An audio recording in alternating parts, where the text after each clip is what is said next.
Hey everyone, welcome to another episode of Looking for Love in All the Wrong Dust Jackets, a show where three cool friends from college, some gals up here in the Midwest, are ready to talk to you about our favorite romance books, movies, TV shows, other things. We'll go ahead and get started here. I'm Liz. I'm Danny. I'm Wiggles.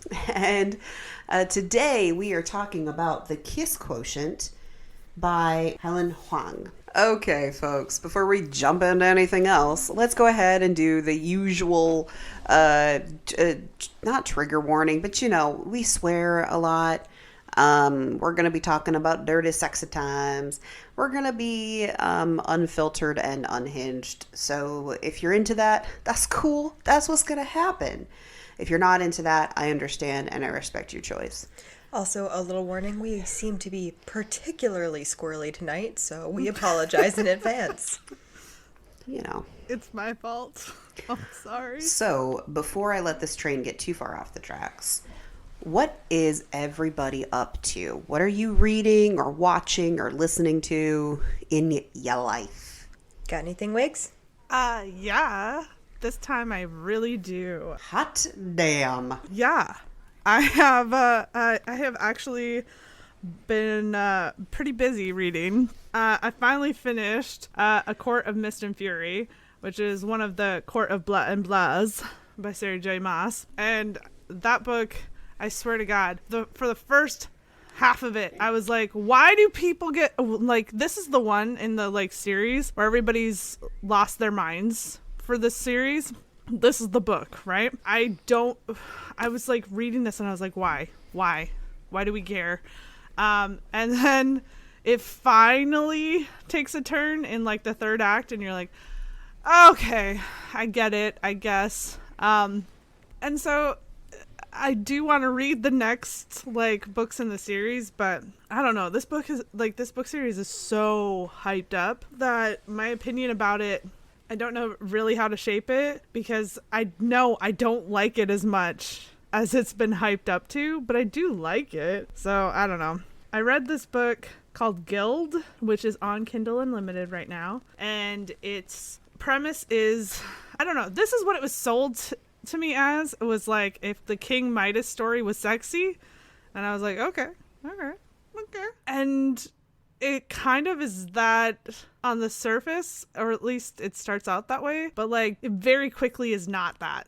So I don't know. I don't know if the series gets more sexy, but I think it was interesting, and I think the author did a really good job of building world building. The world building was really interesting, and I want to know more about that. But to me, this is not a romance novel, and so the fact that it's being sold that way is it's kind of like going to see a comedy, and instead it's a drama. It's not that the movie was bad, but it's not what you came to see. You know what I mean? Fair enough. And then I just read the second in a series that I've been reading by Juliet Cross, and it's called Don't Hex and Drive. And honestly, Danny, I think this one specifically, I want to recommend to you. I don't know why. I do know why. Is there wall sex energy? Because that's the only thing that I'm yes?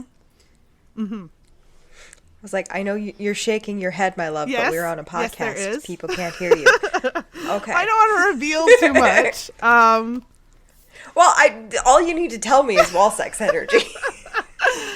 But yeah, so that's what I've been reading. Yep. Mm-hmm.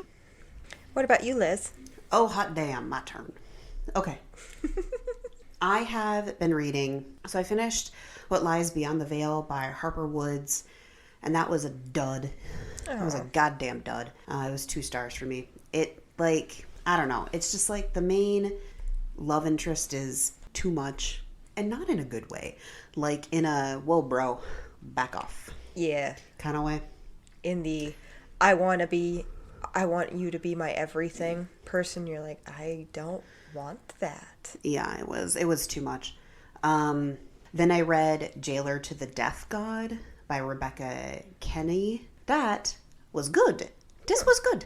It's about a gal who's the queen of like a small region, and they're all like are working through this plague, and everybody is dying. So she summons the god of death and traps him in a contract to basically help save her people. Ooh. And then they have sex. Oh, I do like it when they have sex. I seem like a super inappropriate person during this podcast. I promised I'm not usually. Sure. Yes. Sure. Oh, shut up. You guys, which by the way, in the intro you said, we're 3 super cool. I'm like, since when? I To have me- always been so cool. Any others, Liz? Yes, I have another one. Okay. Jesus tits. I told you, we're squirrely tonight. I read Entranced by the Basilisks by Lillian Larkin, the next one in the Gargoyle book. Have you read it, Danny? No, I haven't. Okay, you should read it. I will say I don't think it was as good as Gargoyles, and the only reason I mention that is because it has a lot of the same tropes as Gargoyles, so it feels a little rinse and repeaty. Okay. But if you're looking for your next Gargoyles energy kind of thing, you could go there. I will. There you go. You're welcome. I was listening back to one of our podcasts before. Well, actually, we were talking about that time I got drunk and saved a demon, and we were talking about Ambrose, who's Snake Body Buddy. And we were talking about, well, Yes. there's the Do penis. you have answers? Read this book, you'll find out. Oh, Read the book, you'll find out. You'll know what a penis is. good to know. I was very intrigued by Ambrose because I'm like, But where does penis come where does from? penis come? Because I like the personality. They'll tell you As where long the penis as, comes. I mean, obviously different authors, so they can have different interpretations, but you'll learn where their penises come from. Fair Because enough. they also have the, like, human body, snake body thing. Okay. But I mean, I assume that like All right. in that universe, the gargoyles aren't in gargoyle shape all the time. So is it similar that they're like glamored? Yeah. Yes. However, they do have sex in the half shape. So you learn where the penis comes from. Same thing with her first book, which is about a kraken. Oh, yeah. Yeah. Yeah. Yeah. Yeah. That's nice. It was good. I liked it. If you like tentacle porn. Okay. Danny, what about you? So me, not gonna lie, was a little bit on the Depresso Espresso. So my response to that was to continually play Red Dead Redemption 2. So I just shot a bunch of people. Like you do. Like you do. So I really haven't been reading or even watching anything. I literally have just been playing a video game most of the time. Though, honestly, there is a really sad romance plotline in that There is. game as well. Yeah. Yeah. It's just sad. It's not sexy. It's sad. It really is. There's a couple of them that are kind of like, oh, Oh, womp womp. womp womp. But, so yeah, it really didn't have anything to do with romance. I just wanted to shoot people. All right, so should we move on talking about... This was a Wiggles book. This was a Wiggles book. This was a Wiggles book. She's been stupidly excited about it from the moment she was like, guys, we're reading this. And we're like, cool, sure. Whatever you say. Whatever you say, girl. Yeah. So first, let's talk about our author. So Helen is reader of romance first, has been reading them since apparently 8th grade, according to her website, and has been addicted ever since. Went to Cornell University and moved to California, where she now lives with her husband, 2 kids, pet fish, and Belgian Malinois. I don't know what that is. Belgian Malamute. It's a dog. Sure. Yeah. I adopt mutts, so I don't know what that means.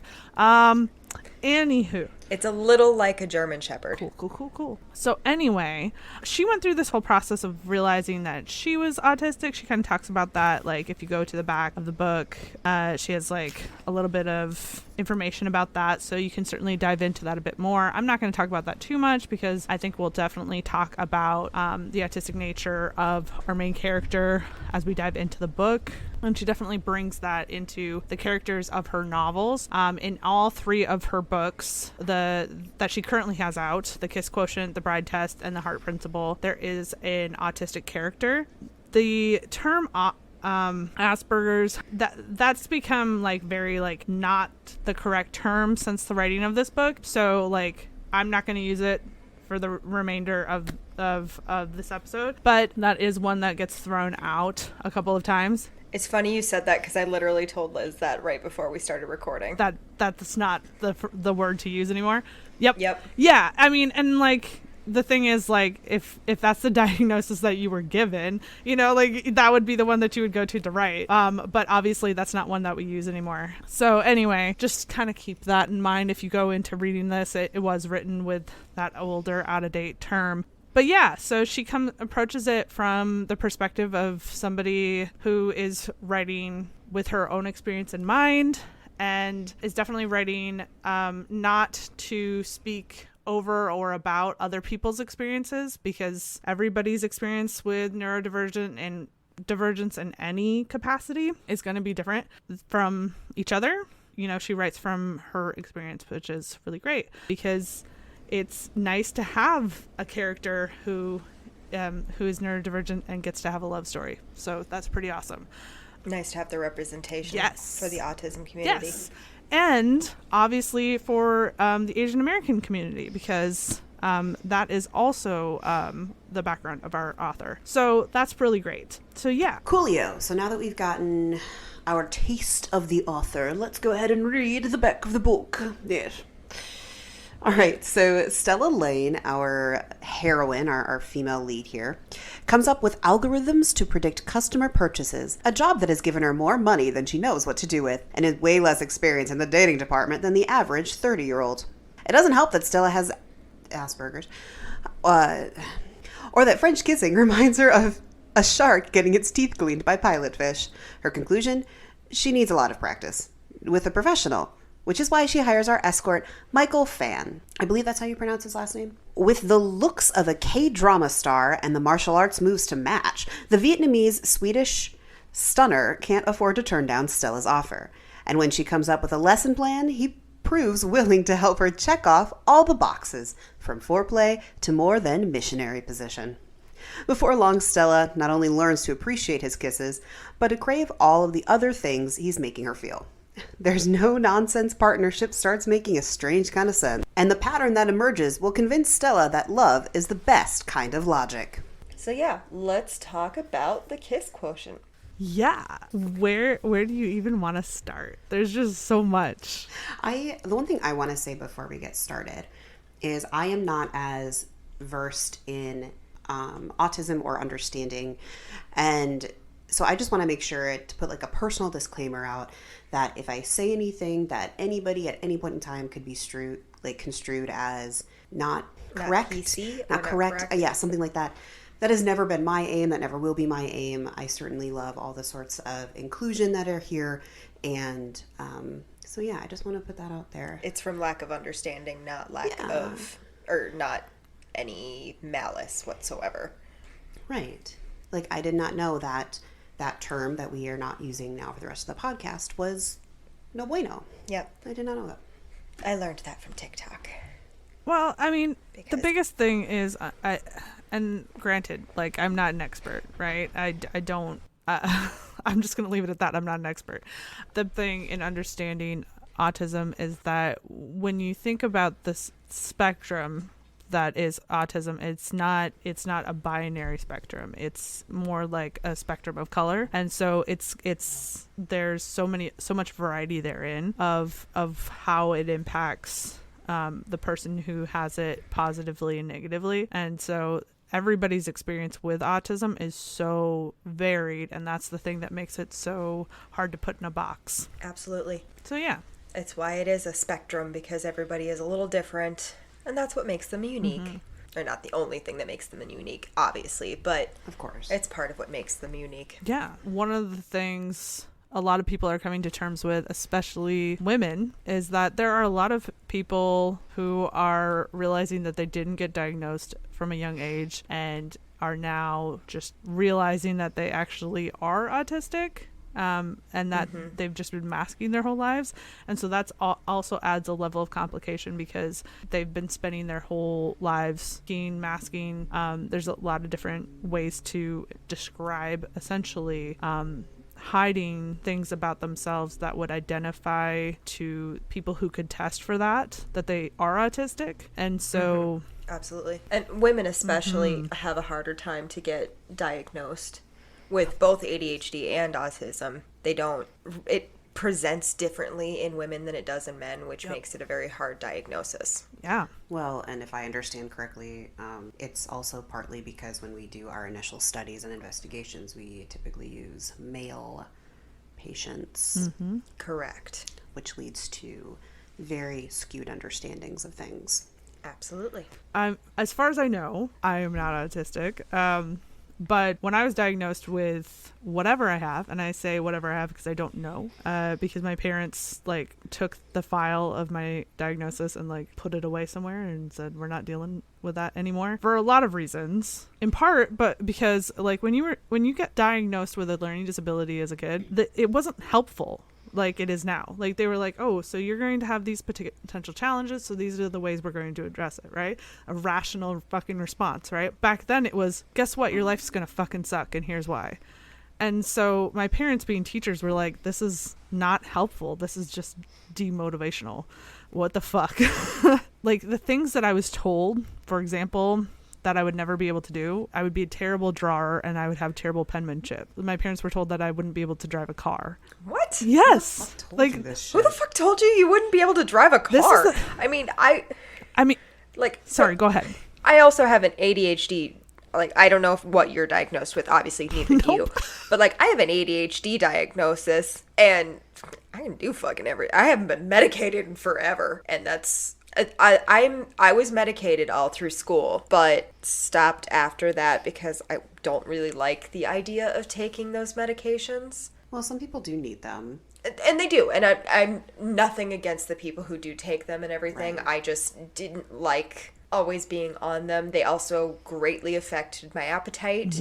And as somebody who has raging insomnia already, they fuck my sleep schedule hard. And so I don't like being on them, and I'm 35 years old and know ways to cope. But yeah, no, that's true. Like, I'm really stuck on the you wouldn't have been able to drive a car thing. Like, one of the things that I thought was so funny is, so my dad and I are very similar. Since you don't know him that well, Danny, and obviously the people listening don't know him that well, but Liz knows. Personality wise, we're very similar. Apparently I kept getting up and sharpening my pencil because I had to have a sharp pencil. If I didn't have a sharp pencil, I wasn't happy or satisfied with how my handwriting was working. So my teacher was like, she's got a problem, she needs to be in special ed because she keeps sharpening her pencil, there's something wrong with her or whatever, I don't know. My mom loves to tell me this story. So they're in conferences, right? And my dad goes, or we could get her a mechanical pencil. Yeah. And like that, and that's the only reason I think that my life is as functional as it is because my parents. Admittedly, part of like my school time was me figuring out what I needed without distracting other people. Yeah. Because that's how female presenting, or like, not female presenting, but like female, like the sex female people are, is that it's you spend a lot of time trying to figure out how to just like minimize yourself, which is different than like male people. What am I trying to say? How do you say that correctly? People who were raised female, is that what you're trying to say? No, I was thinking more people who were born female. Oh, assigned female or at raised. birth. I don't know. Yeah, there we go. Why couldn't I fucking think of that I don't phrase? Who's to say? Because I've heard it plenty of times. I've used it plenty of times. Yeah, it's easy for things to float out of your brain.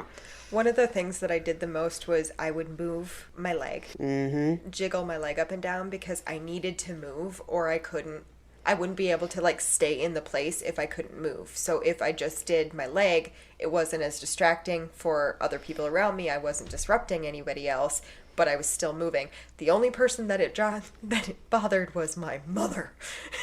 Moms always know. Oh God, it drove her nuts. We'd be sitting at church. Church was the worst. Catholic church. God. Right? And I was so twitchy in church. I couldn't help it. It's boring. Well, yeah, for a kid, it's fucking boring. As an adult, it's fucking boring. Yeah, and it's fucking No offense. hour long, and ugh. And it was a Catholic church, so there was no like good music and stuff. Like, no offense, but there's a reason why I left the Catholic church. But so my leg would be twitching, and my mother would all of a sudden just like grab my leg and like shove my foot down to the floor, like knock it off. I'm like, how is this really affecting you? And so, like, I brought us to this tangent. I apologize a little, slightly, but not really, because I think it's a good topic for us to talk about. Because for me, I never talked about this ever until like the last 4 or 5 years. Like, there were things that in this book, for example, where I was like, I fucking do that. But also, like, are some of those things just relatable things that... That is actually something I wanted to bring up, though, is even if you're not necessarily, not on the spectrum or whatever, there is a lot of relatable things still. And I think it's really important to be able to view people and their different facets and see that there are still relatable aspects. Like, for me, as soon as I enter, like, a new social setting where I don't know people, my brain is constantly, like, on overdrive to the point that I can't even think of how to respond to people because it is spending so much time just trying to be like, get me the fuck out of here. And I a little bit have the opposite, where I just like completely shut down and try to like absorb into a wall. It's kind of similar, except it's just like everything. I cannot cope with trying to figure out how to talk to somebody. Like, networking events are a nightmare for me.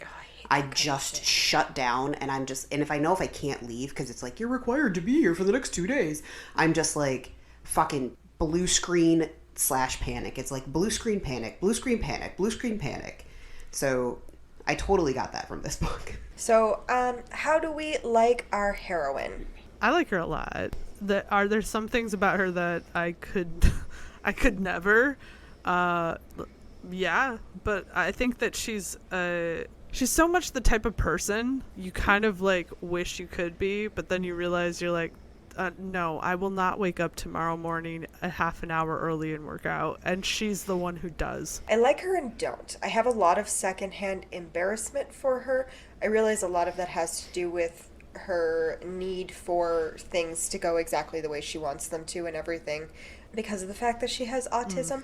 But I have, whenever something like super embarrassing happens in books, I like instantly cringe and can't. It's interesting. So I didn't have that.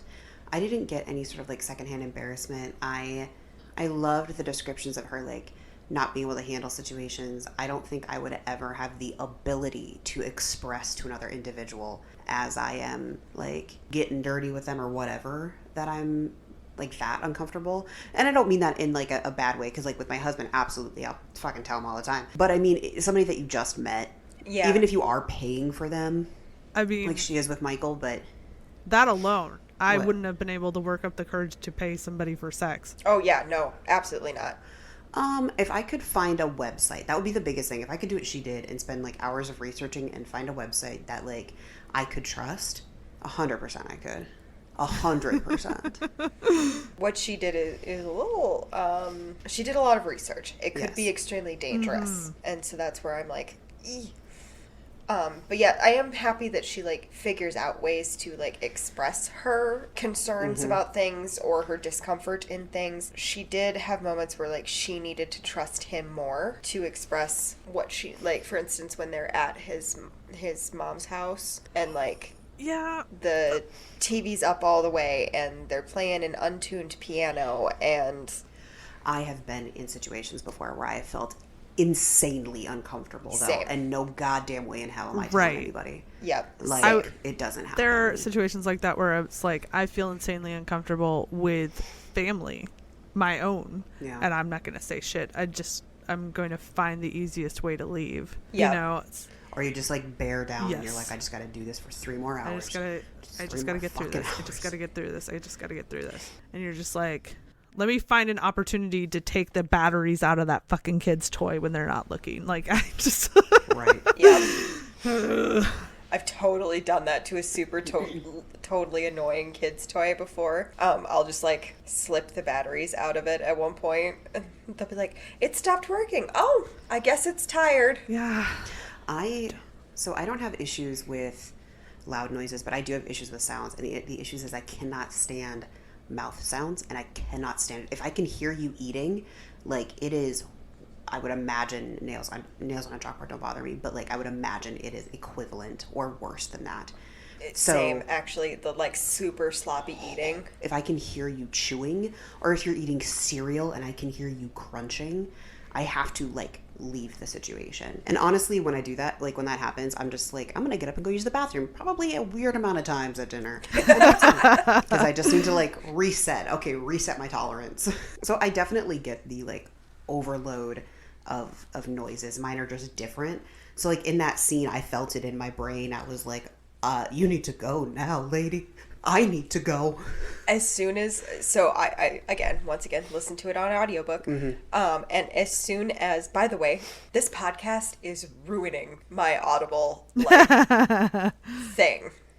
Because it's constantly like, how about this romance book? How about this romance book? And I'm like, no! Algorithm? That's what it is. The Audible algorithm. It's like, what about these? You're going to like this one then, huh? Fuck off. No.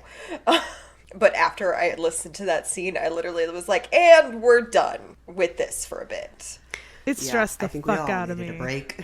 It stressed me out so bad. I'm like, I can feel, because I would have freaked out in that situation. Yeah. Well, I don't think I've ever had a situation quite like hers. Like the thing with the Tupperware where I'm just like, you know, being raised Midwest nice, you just shut the fuck up. Yeah, you just take it because and she's half of our Tupperware granted she comes is a from butter money, dish. right? So she doesn't know, right? You shut the fuck up. You shut the fuck up and you take it because somebody fucking made you food. It doesn't matter. You shut the fuck up, right? Yeah. But God forbid our mothers ever knew we would like complain about food. oh my God. From like when you're a guest. Oh no. Nay. There's only exclusively two things that I've ever, and they are like, I can't eat tater tot hot dish, which is I can't eat tater tot hot dish either. makes me sick. Literally makes me sick to my stomach. I cannot. And then obviously mayo, and then it's so simple. I just say like, hey, can you not put that on my burger or whatever it is, like, right? Otherwise, you shut the fuck up and you eat it. You pretend to like it. No. Mine is cucumber. Can't do it. It makes me gag. And bacon. Which my grandma every year when we go fishing in northern Minnesota for a week, she at least one day she'll get up and make eggs, and first she makes bacon and then she cooks the eggs in the bacon grease, and she'll be like, well, do you want eggs? And I'm like, I'll make my own, because then I'm going to wipe out the pan to get rid of the bacon grease. And my grandma one time finally was like, I don't understand. And my mom was like, she hates bacon, Mom. Well, it's just the grease. Yeah, it still tastes like bacon. Like, that's the whole reason people like making things in bacon grease. Yeah. She's like, well, she doesn't have to eat the bacon. Yeah, but you're putting her eggs in bacon grease. Yeah, just cook them in butter. Yeah, which is exactly what I do. I'm like, I can do it. And it's not even that I'm going to force her to do it, obviously. Oh, no, God forbid. God forbid I force her to do it. I will do it myself. I know how I like my eggs anyway. I'm a single person. I make eggs for myself at least once a week because it is an easy, non-leftovery thing that I can cook myself that doesn't take too long. It doesn't make a giant-ass mess in my kitchen. I think a part of that scene, though, that we kind of bulldozed over is the fact that, like, she couldn't not say something. Right? That's a part of her, who she is. And, you know, we might have the... I don't want to say the word control because I don't think that's right, but like the ability to grin and bear it, and she runs into situations where she can't. And again, I find that really well. And to her, so things being prepared in the microwave in those plastic containers was literally poisoning. Which is true. To be fair, I've stopped using plastic containers in the microwave since reading this book. So hey, learning. Which and it is true. It is totally a thing.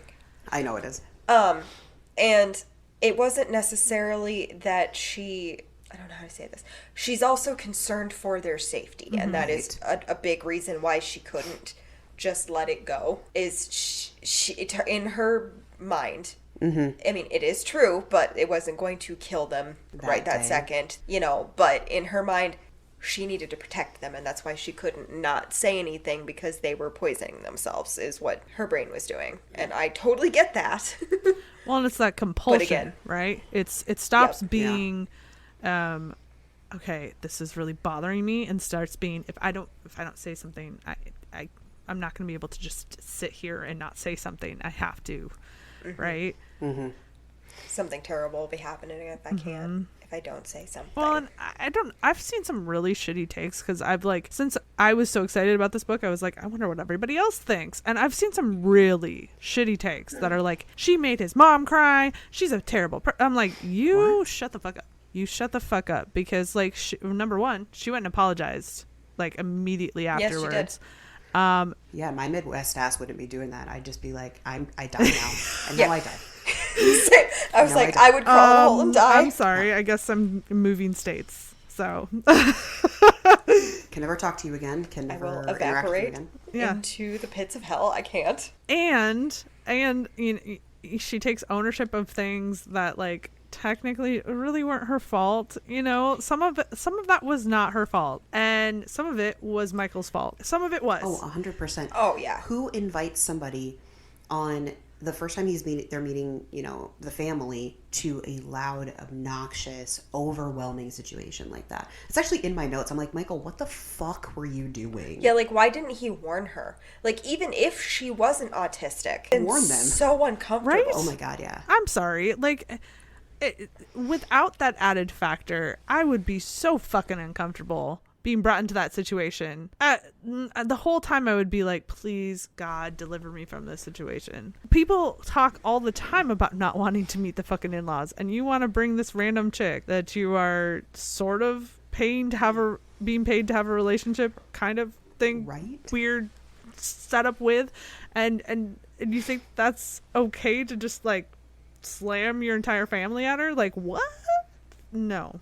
That was such a weird thing to me too, because I understand that his mom kind of brought it up first when they actually ran into each other at the tailor shop, but you shut that shit down. You lied, bud. And you shut it down hard. Right? You said, Mom, no. No. You just say, oh, Mom, no, she can't. busy. She can't make it. Right. End of discussion. I wouldn't have been going over there.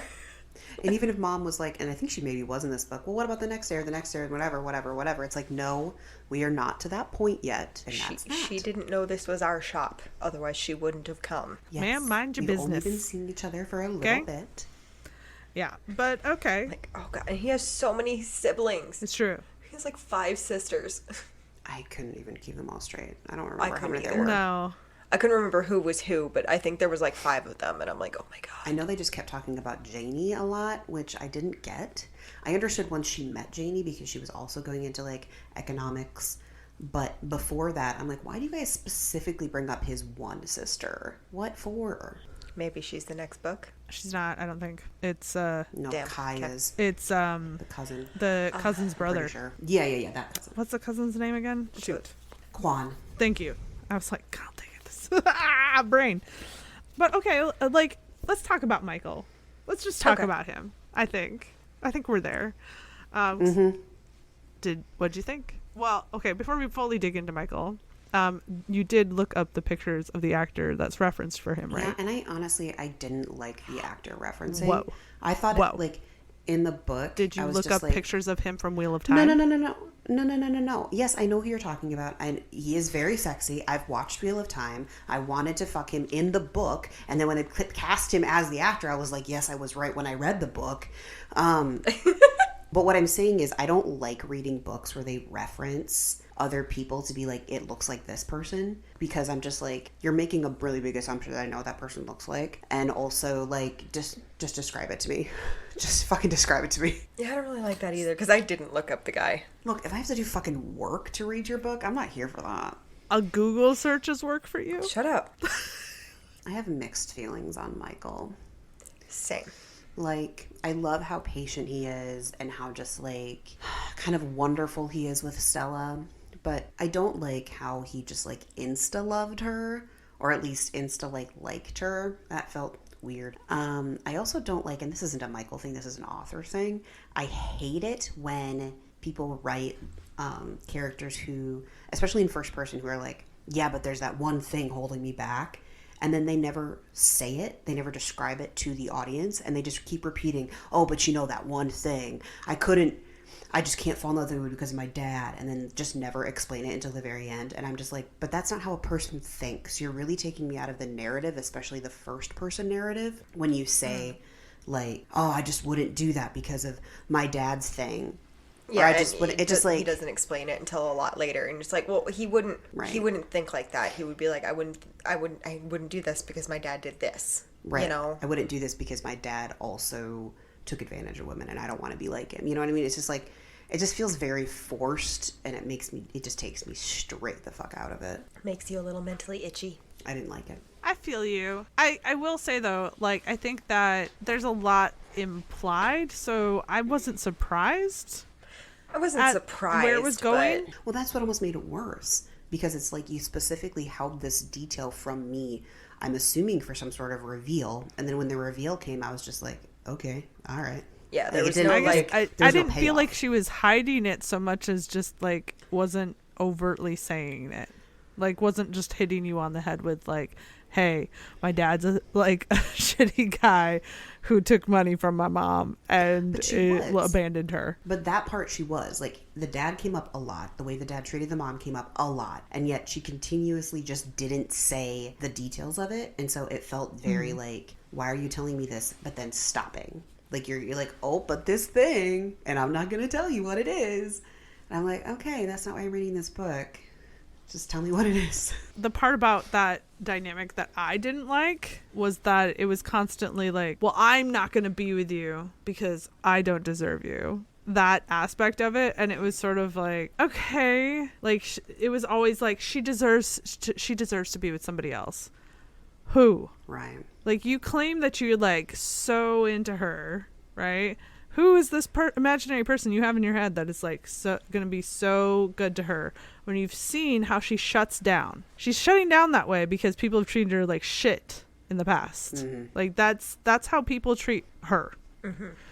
So maybe Stella doesn't need somebody else, and maybe you're full of shit. Well, my other thing with him is that he's constantly I'm just like my dad, blah, blah, blah, blah, blah. But you had nothing to do with that situation whatsoever. So why are you so convinced that you're like your dad? Because it's not like you were, like, he roped you in on the situation or anything like that. And the sins of the father are not the sins of the son. You didn't do shit.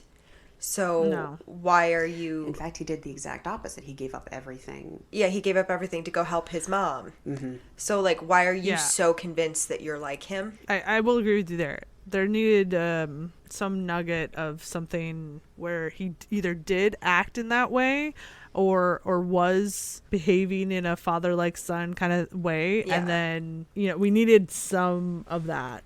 Because, like, I could understand him feeling that way if, like, his dad did a bunch of like shady business dealings or something.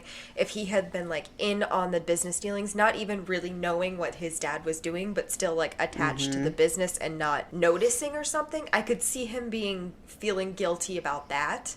Right, but it just felt... Yeah, he didn't have anything to do with it. So why are you so in on the fact that you're just like him? You didn't do anything. But okay. Putting that aside, there's some really good qualities about Michael, like really good.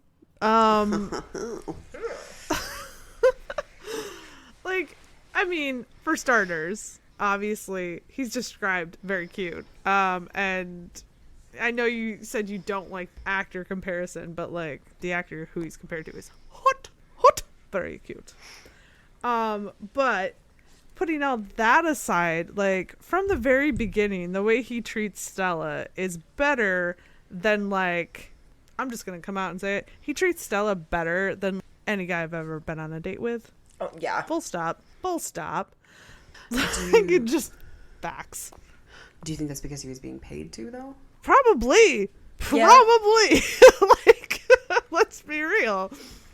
And like, I think that's the struggle that Stella has throughout the entire book. At what point is this not just him putting on a show for her, right? Right. Her perspective on it all makes a lot of sense, because the entire time she can just be like, well, I'm paying him to be nice to me.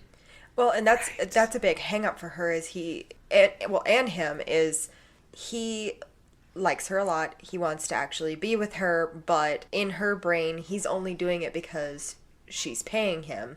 And so that's where a big hang up for her is that, well, he doesn't actually like me. He's just doing his job, essentially. Yeah. And they don't communicate well. Well, they do and they don't. I mean, yes.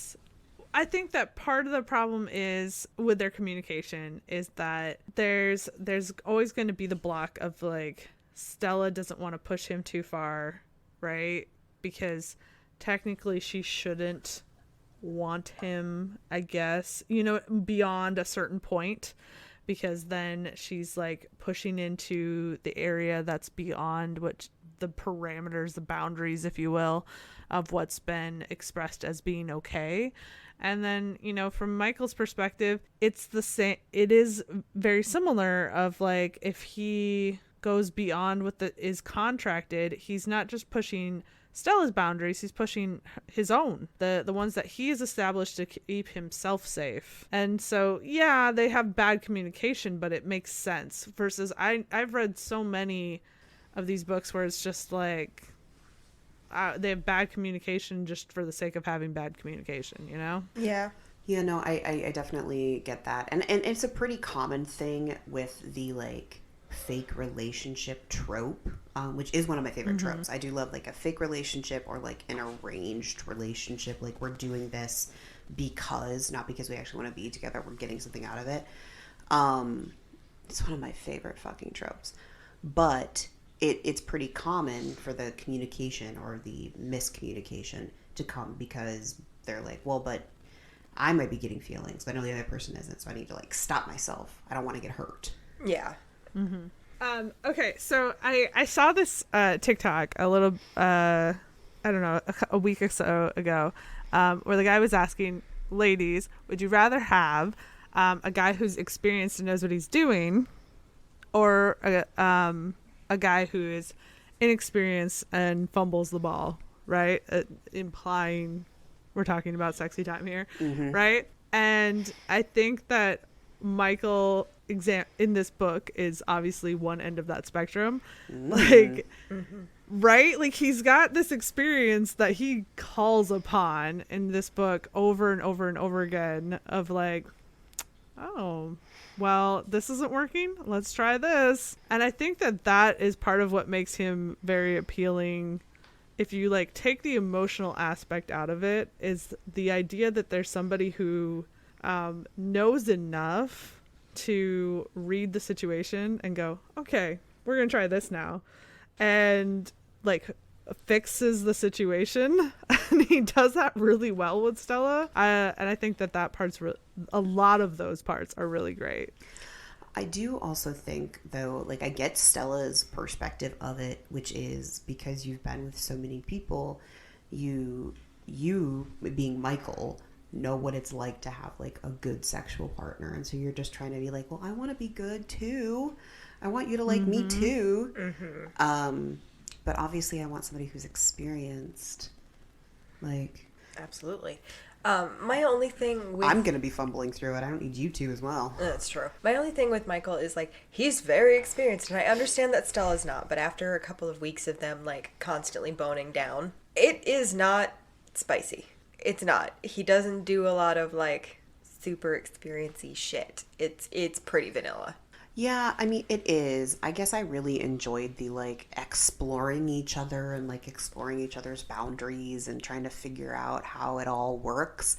But, yeah, once they actually do that, it's kind of just like, and we're boning. And, yeah, and it's like, and we're boning. We don't really get, like, they mention that they've been boning down a lot, but they don't really, like... It sounds so perverted to say it out loud, but they don't go into any details later on in the book, and I'm like, but she's learned things. What did she learn? I don't know. I would like to hear about the things she has learned. Well, I feel like the author had to make room for there to be a reason for them to break up, and so she had to concoct this whole thing with one of his former clients and how that's somehow related to the guy who's interested in Stella at work. Yeah, because she's his mother.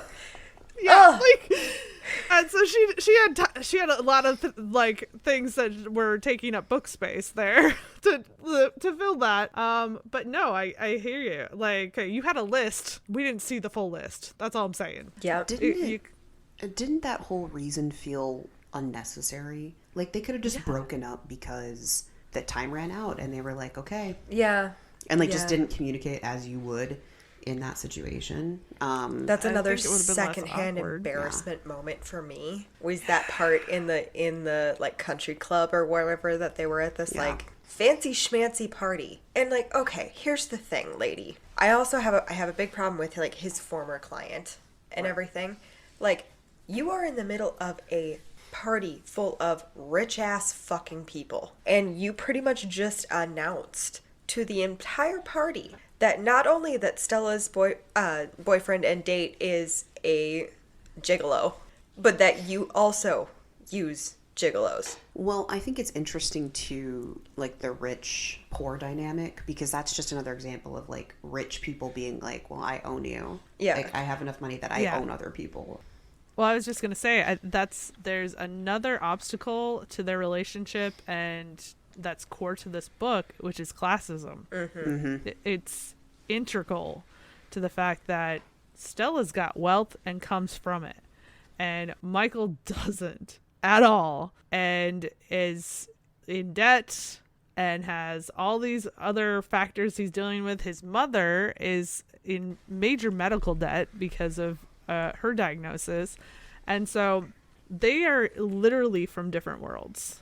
And we see this all the time with Cinderella stories, right? It's a version of it, honestly. And so I think that scene is necessary because it re-emphasizes that they are from those two different worlds, because for Stella there's no consequence, for Michael there is. Then maybe I wish we would have dove into that a little bit more. I feel like there was a lot of examples of the classism or like the rich versus poor mentality, and it's like we really could have like grabbed onto that a little bit more. The reason that they don't is because Michael tries not to point that out, because that would make his clients uncomfortable, right? They don't want to be reminded of the fact that there's something between them, and so Michael's not going to point out that he's poorer than they are or anything like that. So his whole thing is to try and make them feel like at ease with him there, but for a lot of them that's ownership. And so there's also this component of like, especially early on, does he love Stella for Stella, or is it just that she's not trying to own him? Yeah, well, and then there's the other thing of he does a lot of masking to make people think that he is wealthier than he is. One, because he is a very experienced tailor and everything, so all of his clothes look much more expensive, or look like that he spent a lot of money on them when in fact he made them himself, which is to say that he, not necessarily that he didn't spend a decent amount of money on the cloth itself, but he did all the labor on it, you know. And then his car, which is a fairly expensive car, was bought by said bitch face that was his client before, who got obsessed with him. So he does a lot of like masking to make it seem like he has more wealth than he does. Which I understand, because again, also if you are in the escort business, then you do want to seem like you have a level that people want, you know what I mean? Because you want to be a higher end escort. You don't want to be... Well, you have to look desirable to the people who are going to be paying you, and they have to feel like they can show you off, or at least be at their, you know... At their level. Yeah. Yeah, exactly, which is part of the thing, even though it is a lot of smoke and mirrors on his part, because his only debt specifically is his mother's medical debt. Because his dad ran away with all of their money, and she has like a terminal cancer diagnosis. It is really sweet that Stella made the foundation to help people like her. I actually didn't like that. You didn't? No. It felt a little too like Deus Ex Machina to me. Like we just roll up with the solution. I liked it more that she created a foundation not just for her. Sure. It was to help everybody anybody that's in that kind of situation. It felt less cheap than her just paying his mom's medical bills, if you know what I mean. Yeah, because she did talk about, like, well, why do I have all this money and then I can see you in a position where you need it? There's got to be other people who need it as well. Again, maybe it's just we should have spent more time talking about it. Yeah. I wish, because they really did, like, after the point of the party where everybody got embarrassed, like, it was a rush to the end at that point. Yeah. And so that was a little, I wish maybe they hadn't rushed quite to the end as so much. You know what I mean? But Yeah. it was a toss-up. Yes, it did seem a little deus, not, I can never say that. Deus Ex Machina. Thank you. You're welcome. It was a little of that to me, but I did like it better than her just being like, well, I'm going to pay all your mom's medical bills and it'll be fine. It wasn't solely for him, which is kind of nice. And she does point out that she makes quite a bit of money doing her job, but then she had like millions in the bank in her trust fund. Once again, we're reminded that how out of touch Stella is financially. Right. Yeah. You had to meet somebody who was a poor, us pavos down here on Earth. You had to meet one of us in order for you to realize that, yeah, there are people who are struggling. Like, fuck off. Come on. Yeah. Yeah. She's a Well, little out of touch. But isn't that realistic? Like, if It you is. are that rich, Yeah. you're so unaware of just how, and not even that rich. Like, there are people who are middle class or upper middle class that don't even understand how people in poverty function or how they don't function. Yeah. No, I think it's very realistic, but I think it's also one of the first times in the book that I go, I really don't like you right now, Stella. I'm just like, God dang it. You really are one of those richies, aren't you? You've had all this money this entire time. And it's like, also, it's like, I should have known to a certain extent, because I mean, she was she's dropping able to 50 afford grand this on an escort. Yeah, it's just, And then just like offhandedly said, well, I'll buy you a Lamborghini. Yeah. right? Like, what? Fuck. No. I couldn't process that. Yeah, when What? she said it, I'm like, excuse me? You can buy me a Lamborghini. No, there's so... Well, I mean, you can, and then I'll sell it. Exactly. That's the trick. Yes. Buy me a I'll nice sell little it, electric car and I'll put that money to practical use. Right. How about that? buy a fucking house. God damn. Fucking Lamborghini. Since we're I talking think about if you own a Lamborghini, you deserve to get kicked in the ass at least once. It's like really hard. Just saying. yeah. There's something wrong with you there. Okay.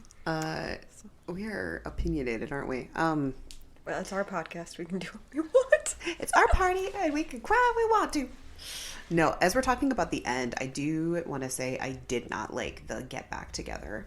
I actively hated it. Yeah. You didn't want them to get back No, together I- at all, or you didn't like the way they got back together? The way they got back together. I hated it. I didn't like that it was just like, okay, we've seen Philip douche canoe basically just like chase her down, and she was just like, no, leave me alone, and he never did. And then literally Michael did the same thing to her. Yeah. And she was like, oh, but it's Michael, so it's okay. And I'm like, it's not okay. No, it's not. You told him no repeatedly. Why is he continuing to call you and send you gifts and flowers and like all this shit?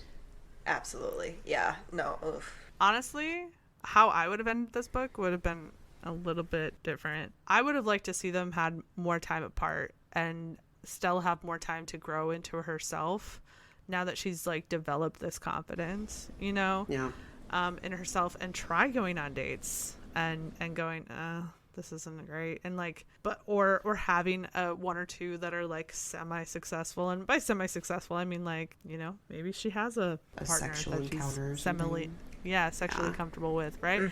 And then randomly running into Michael and able to have a like relationship build up again, because he has now pursued his dreams. She is now like grown as a person separately from each other, and they see each other and are like, hey, I see you got mint ice cream. That'd be cute. I don't know why it's a common theme in these romance books where the end is always just rushed through.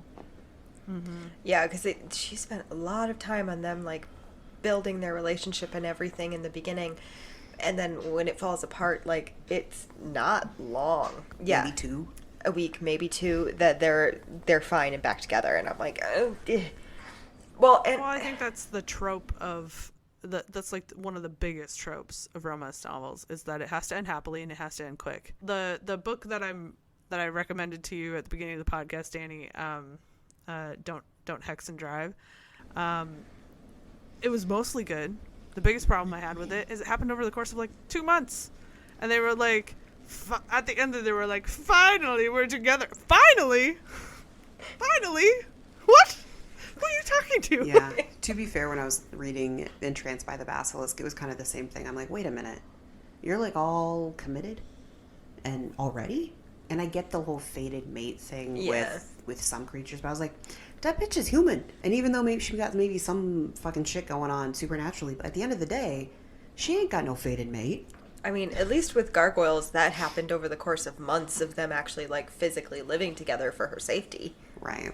And probably about 3 months of her dating just the one before, or was it months? It was at least several weeks, because she at talked least about several weeks, yeah, multiple different dates that they went on. Yes. And he was trying to do it sneaky so his other mates didn't find out what was going on before he was ready. I do appreciate, I'm even just if saying, you can't... What does it hurt to have a more realistic timeline? Yeah. Like, can you not break things up into chapters? Well, and on top of it, like, I know there is the whole, show don't tell in books, which is very true. But you can still be like, and over the course of the next couple weeks, we went on these dates, and then just have, like, snippets, or even have just, like, moments of that person reflecting, or talking to another person, being like, oh my gosh, I'm really falling for this guy, we went and did this, we went and did that. Just to have a couple more moments to make it feel more realistic. Yeah. Absolutely. Because, like, even in this book, even though it was supposed to be, like, pretend girlfriend or whatever, they moved in together for a while there. And I'm like, who you pretending for then, bitch? Ain't nobody there. Right? That was the one thing, is I wish Stella had more people. And I know that's hard to say, because a big thing with her is that she doesn't connect to people. But there just felt like, Michael had his family and his cousin. And she very much fell into the trope of the female, like the heroines in a book don't have friends. Yep, that's exactly it. Right. And, the couple of reoccurring characters from her life were bad. And I don't mean, like, bad as in poorly written. I mean bad as in bad guys. Or her parents.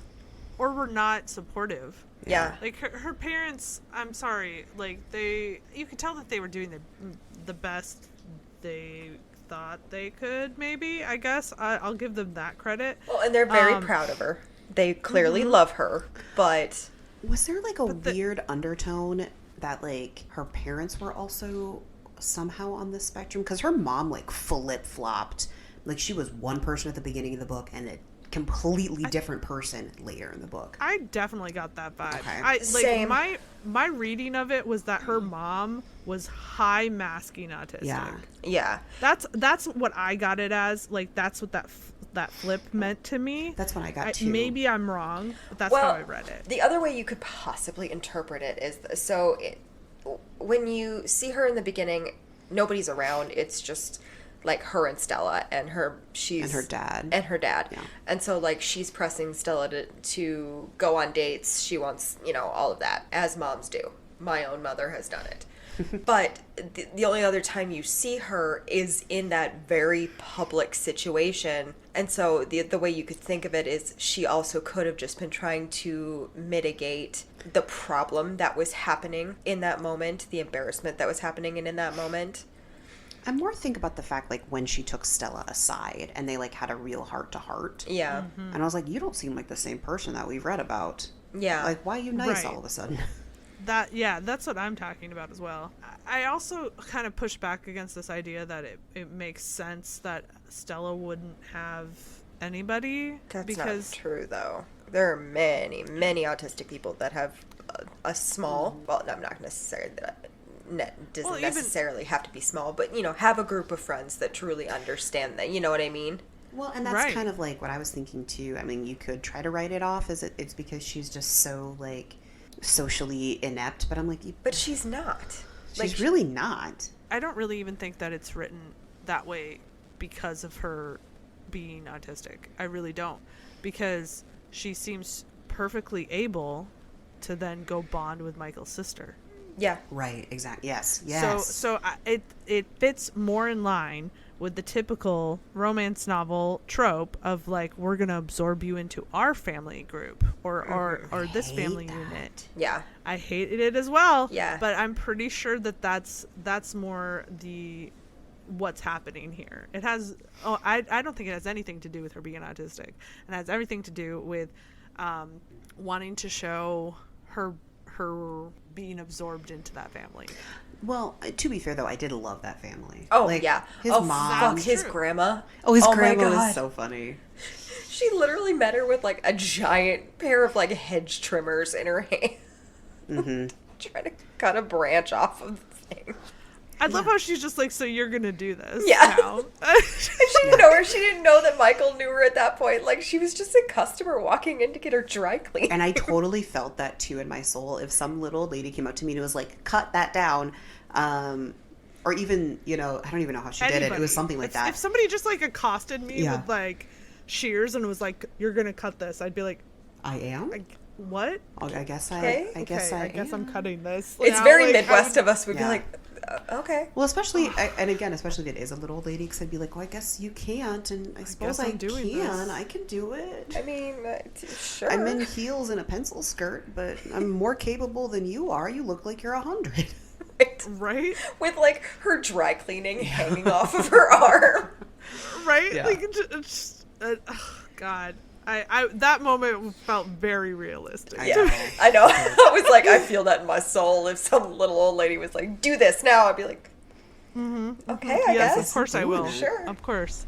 Yes, this is happening. You don't say For no sure. to my grandmother. That's just, she's 5'2". No. Well, now she's 5 foot. She shrank. But I do wish that Janie, or like the character that Janie fulfilled as far as being like the intern and then the semi like confidant was fulfilled by not a family member, just to show that there are other people, Well, even just to have the, I can't remember the name of it, but there's another coworker there who isn't a piece of shit. Ruth? I can't remember what her name is, but I think her name was Ruth. It was something like that, yeah. sure. I honestly, you could have said any name and I would have been like, yeah, Yeah, it sounds that's possible. where my brain's at. Yeah. Like you could have pulled a name out of the ether and I would have been like, yes. But like why can't she have some form of a connection with this person? Also, Like why does that girl have to be with Dickbag McGee? fuck him. She wasn't with him. She's just like, I think she ends up dating him. oh, does she Yeah. at some Yeah. point? I think She ends at the or end. at least is like fuck buddies with him or something.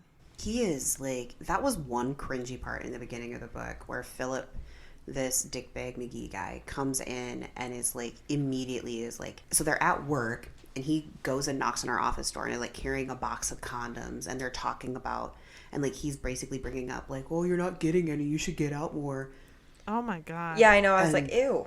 Somebody was says like- that to me, I'm lighting their ass on fire. I was Right? like, who the fuck let you just sexually harass everybody up and down? Yeah, Right? like, I would And be her like, standards are so low because then she goes like throughout the book is like, I guess that's what I should aim for. yeah, ew. What? I was like, oh, honey, don't aim for him. Who walks into somebody they work with, into their own private office, and is like holding a giant box of condoms and shit? Like, I don't ew. know. To me, it felt a And then little goes cartoony. after the like 19 or 20-year-old like, Yeah. fucking intern. Yeah. That felt very realistic, but the box of condoms did feel a little cartoony. I was like, that doesn't... I'm not saying it doesn't happen, but it just felt a little, like, unrealistic. Don't get me wrong, sexual harassment happens all the fucking time Oh, in office constantly, places, yeah. 100%. But that just felt like a little in your face as far as reading in a book. I was like, where's the subtext here? I instantly was like, oh, so there's the villain. Right. Glad you let me know right away. Well, Thanks for sharing. I think the thing about it that makes it feel realistic is he is doing it to the person that he knows isn't going to do shit about it. True. Maybe that's what it is, yeah.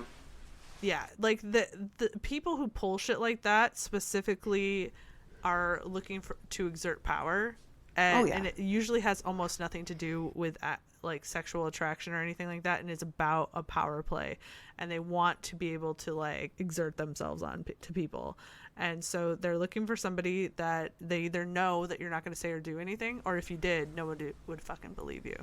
Well, and especially since he is known in her family circles, like he knows about her autism, he knows about her difficulties and everything, so he banked on the fact that she wouldn't say anything. Either that or he's just like, it doesn't matter. Mommy Dearest got so much fucking money. I don't even need this job. Right. Yeah. Yeah. I do love that Stella almost stood up for his mother at one point because he said something about he was bitching about the fact that she didn't like him, that she wanted to be with Michael and everything, you know.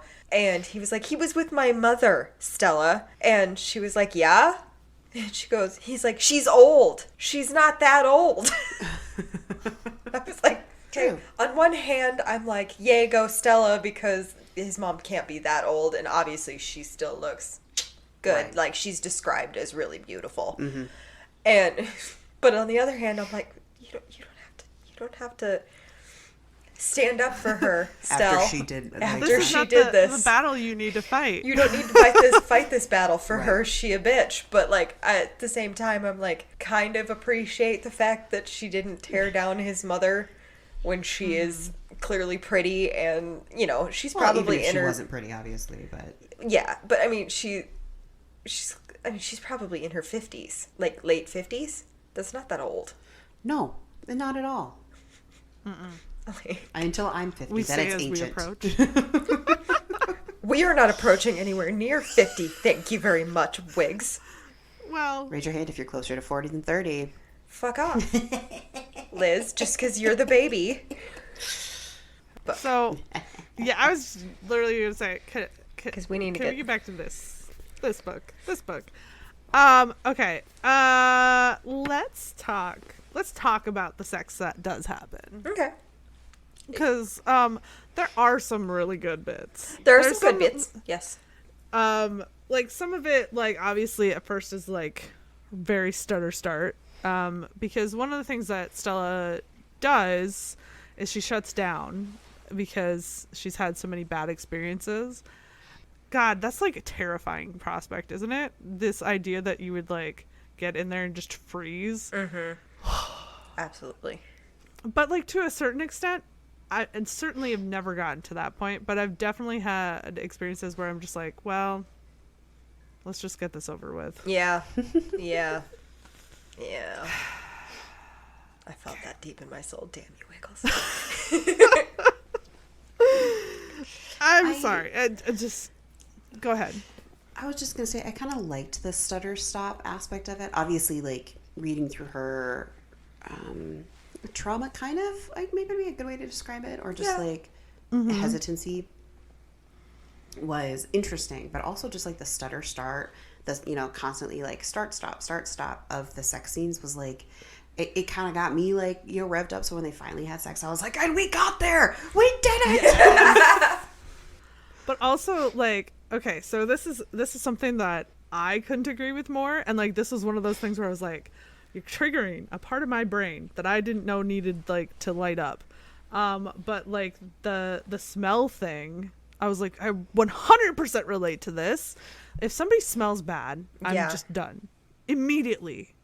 I'm like, oh God, just take me out. Just I can't.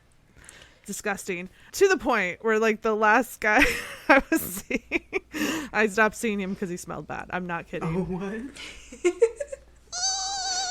Yeah, I'm sorry, he smelled so bad.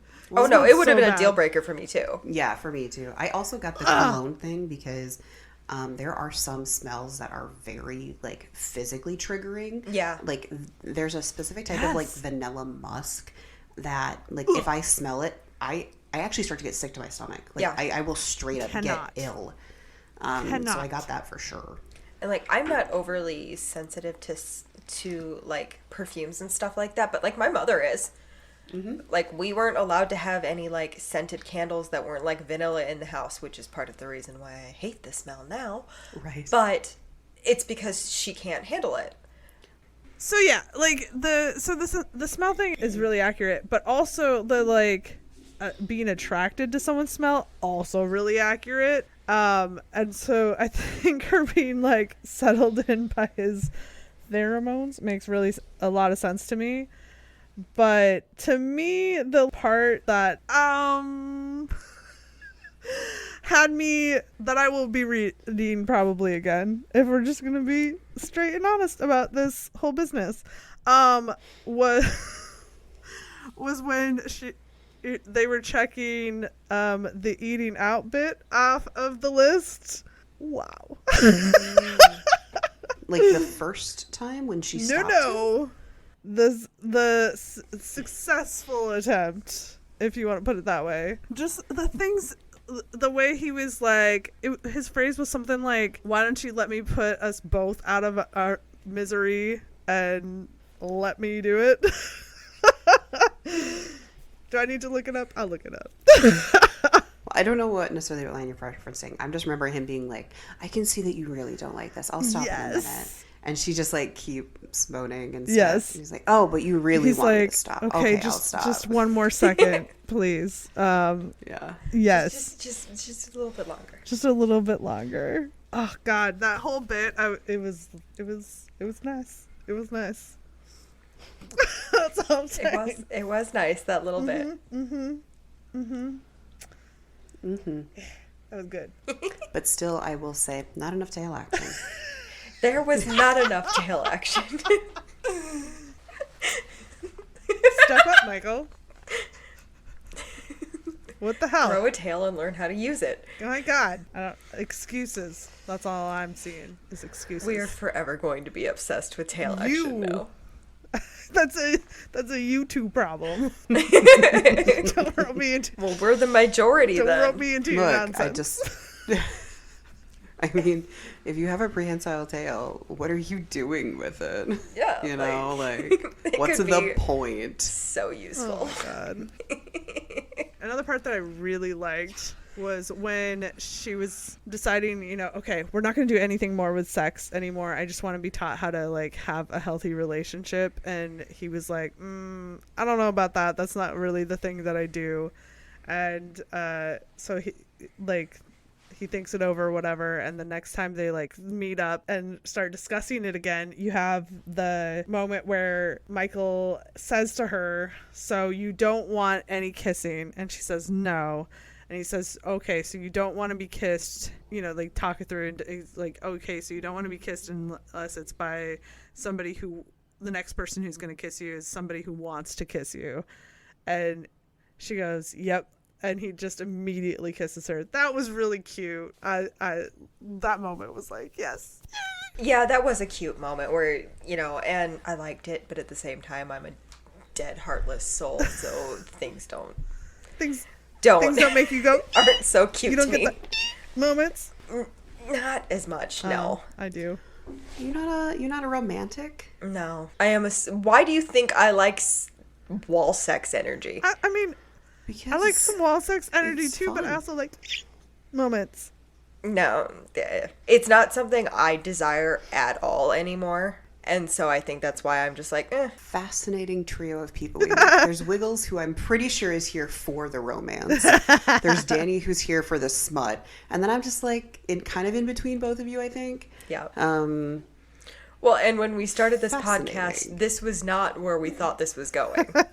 Where did you think it was going? Well, no, I knew, like, this is what we were going to do, but we didn't think that those were going to be the personalities that came out in the particular ones. Like, I shocked the fuck out of you guys. I always assume I'm in the middle. It's where I belong. Okay. I don't, the thing is... That could be taken many ways, Liz. She knew. I meant it all of those ways. She knows what she was doing. Mama didn't raise no fool. But yeah, I'm not a, like, super romantic, and that's part of the reason why, like rom-com movies, they embarrass the shit out of me, and I don't like them. See, because I'm just like, I live for that thing that makes your heart go like, what's happening? Is it love? Oh God, kill me. That's the stuff. I've been fooled by mine too often that I'm like, no, bitch, go away. I think the part of me that's still a hopeless romantic is the same part of me that goes, no, I'm not letting you anywhere near me, because unless it's the good shit, I don't want any part of it. There's probably some shit to unpack there, so we're gonna move past it.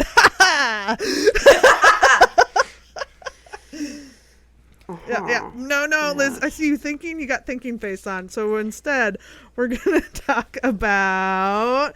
Okay, here's a weird thing. Like, did you just pick a random part in the book to try to change the subject to? Change the subject to the part where Michael's like got a weird obsession with her nipples.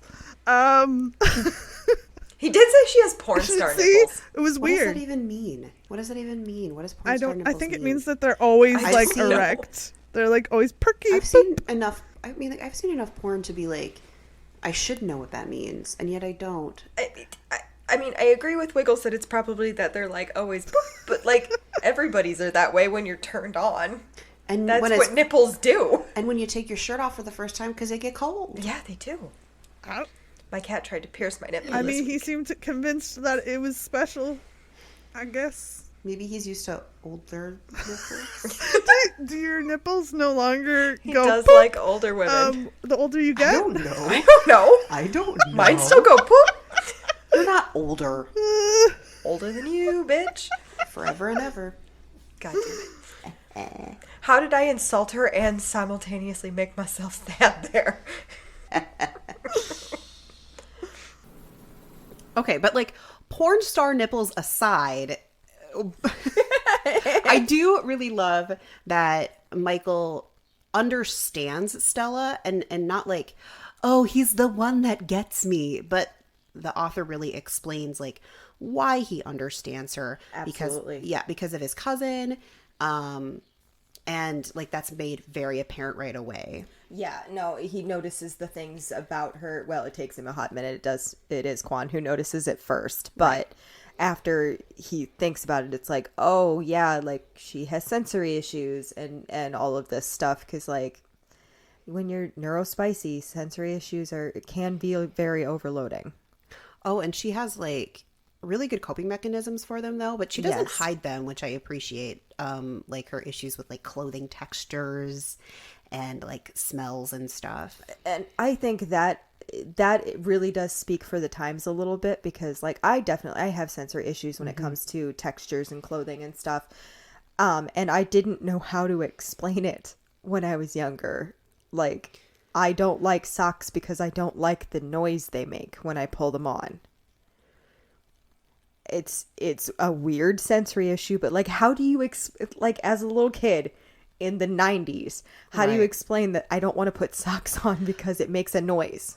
Well, and especially because, you know, little kids are like, no, I don't want to wear clothes. I want to be naked. So having like an actual issue with wearing socks, your parents are just going to be like, no, put the socks on. Yeah, well, especially because we live in the Midwest, and like, I'm crazy. I don't wear socks most of the time. And I have the opposite issue. Like, I hate like walking around in bare feet. Like, I will not walk outside with bare feet. I'll barely even walk in the house with bare feet. I have house shoes, for fuck's sake. Like, oh no, my tootsies will be free. No. They must. No They way. must be free to dance across your hardwood floors, Liz. When have you ever danced? Never. I'm an absolutely horrible dancer. Now we have a challenge. No. Ooh, put that on the TikTok. It shall not go on the TikTok. Oh, no. For content. Oh, God damn it. But can I circle back, though, for a second? Sorry, squirrel central here. But we mentioned Quan, and I loved Quan so much. I thought, like, the fact that he recognized Stella because his younger brother Kai is on the spectrum. Mm-hmm. He recognized her situation pretty quickly and then entirely respected the fact that she said, please don't tell Michael about it. Very much so. And that is the core of being, you know, important to somebody is you respect their boundaries. I'm telling you now, I don't want him to know. Right. Please don't. And I love that he totally was just like, nope, good, we're cool. I understand. And He was the one who eventually, correct me if I'm wrong, he was the one who eventually kind of like hinted to Michael, like, hey, didn't you notice these things about her?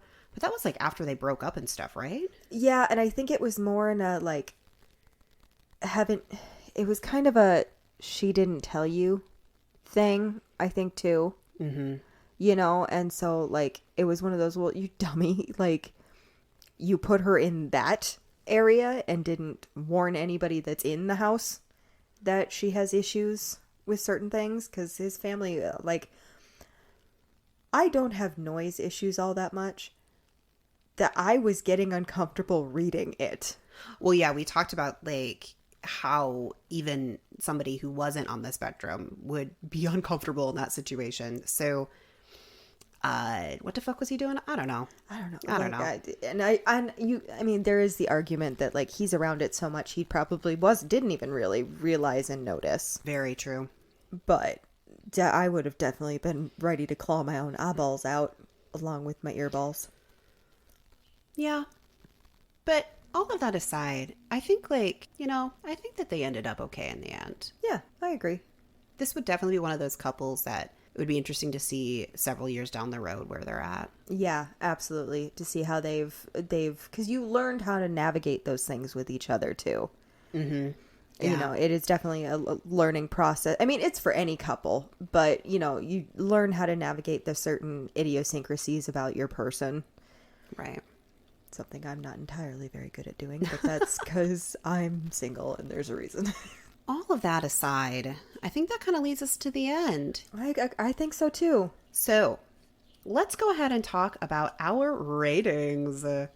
Let's talk about the spice. What did you think of the spice? I don't know why I feel the need to say that like that. Because it's fun. It's fun. There was very little spice. So I'm thinking like 2.5. I was leaning more towards a 3. More just because like the beginning it was pretty good, but then it just like we talked about, it just died off. Yeah. Wigs? I also agree with a 3, but it feels weird to say there was very little spice. It just got very vanilla towards the end. True. Yeah.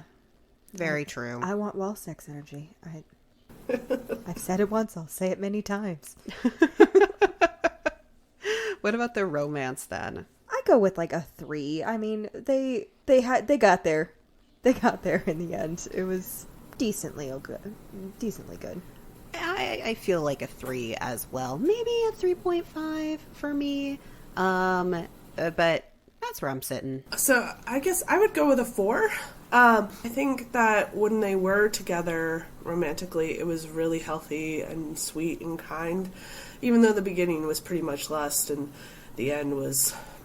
Well, they didn't do the thing where they like come back around and you have that little like, yay, they're together thing. And so 4 is the best I could do. Fair enough. Yeah. Give me an overall then. I feel bad. I gave it a 2.5. But it's not that I disliked it. It's just not my type of book in general. Yeah, I mean, I give it a 3.5, so you're not that far off from me. I just didn't like the ending. I think that was the big killer for me. I would give it a 4. I think that, like, at first I was like, obviously, I was a little bit crazy for it. But with a little bit of time to reflect, I'm like, maybe I went a little ham.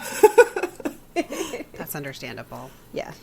So, with all of that in mind, if you liked this book, what do you recommend? Well, for me, it was The Wedding Date, which feels like a really good correlation because part of the premise of that movie is that she invites an escort to her sister's wedding because her ex is going to be the best man and she's going to be the maid of honor, and fuck that noise. I do love that movie. I haven't seen that movie in such a long time. I need to watch it. Deborah Messing. Such a pretty woman.